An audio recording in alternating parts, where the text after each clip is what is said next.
Salut, salut.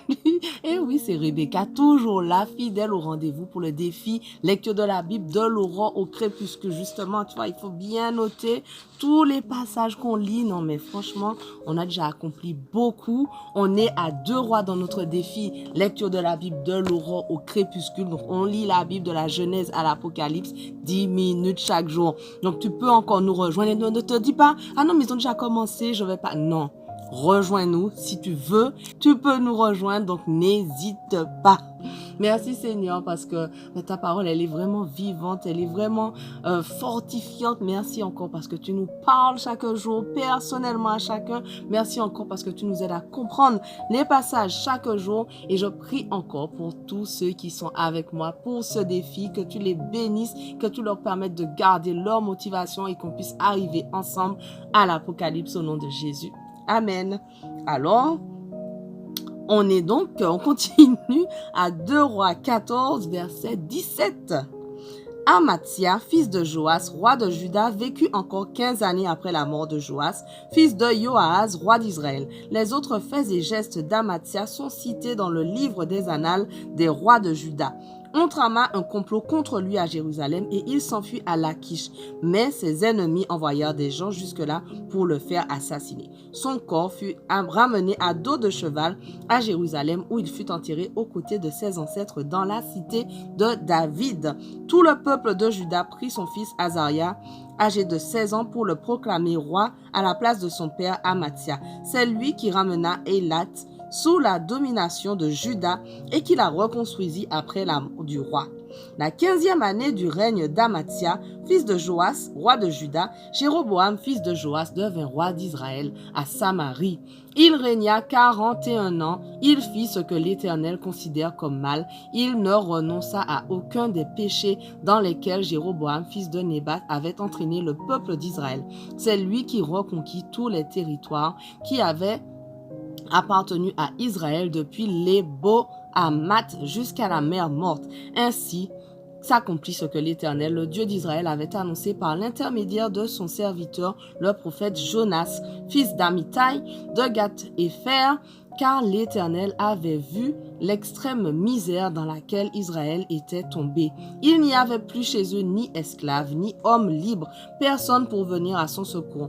Or, l'Éternel n'avait pas dit qu'il ferait disparaître le nom d'Israël de dessous le ciel, et il sauva le pays par Jéroboam, fils de Joas. Les autres faits et gestes de Jéroboam, toutes ses réalisations, la vaillance dont il fit preuve à la guerre et la manière dont il ramena sous la domination d'Israël les villes de Damas et de Hamath qui avaient appartenu à Juda, tout cela est cité dans le livre des annales des rois d'Israël. Jéroboam rejoignit ses ancêtres décédés et fut enterré avec les rois d'Israël. Son fils Zacharie lui succéda sur le trône. 2 Rois 15. Au cours de la 27e année du règne de Jéroboam, roi d'Israël, Azaria, fils d'Amathia, devint roi de Juda. Il était âgé de 16 ans à son avènement et il régna 52 ans à Jérusalem. Sa mère se nommait Yekoliaou. Elle était de Jérusalem. Il fit ce que l'Éternel considère comme juste, imitant en tout point son père Amathia.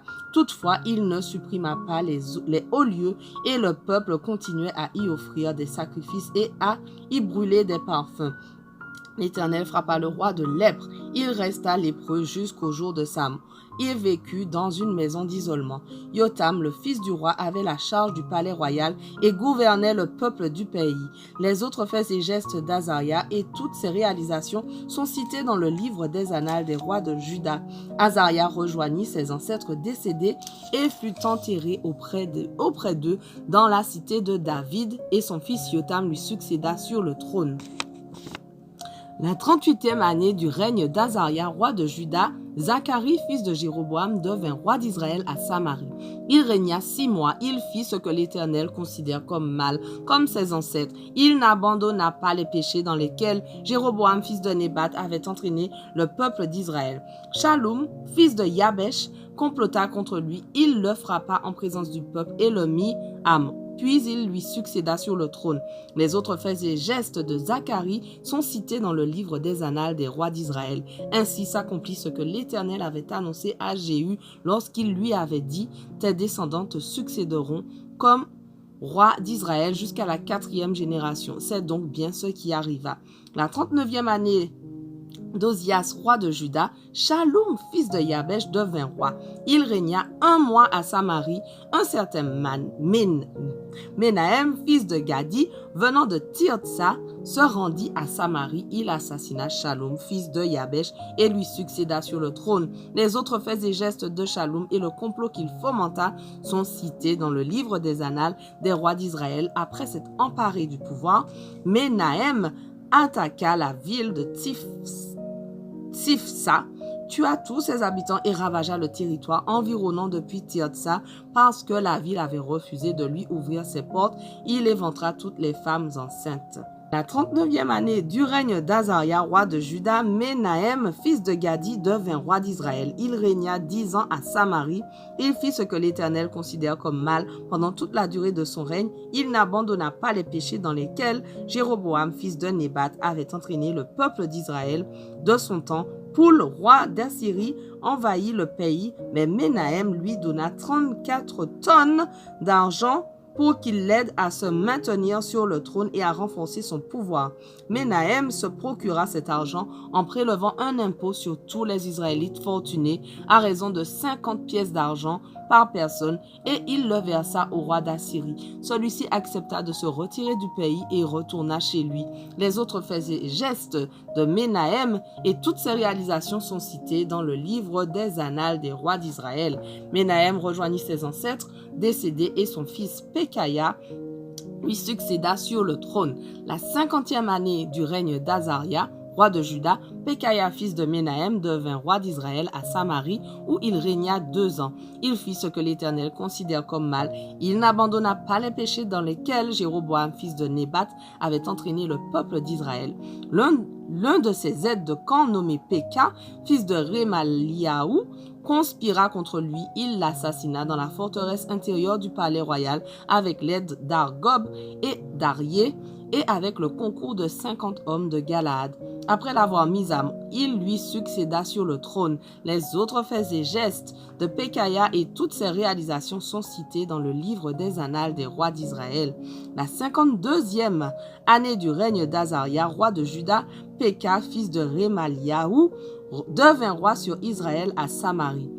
Il régna 20 ans, il fit ce que l'Éternel considère comme mal. Il n'abandonna pas les péchés dans lesquels Jéroboam, fils de Nébat, avait entraîné le peuple d'Israël.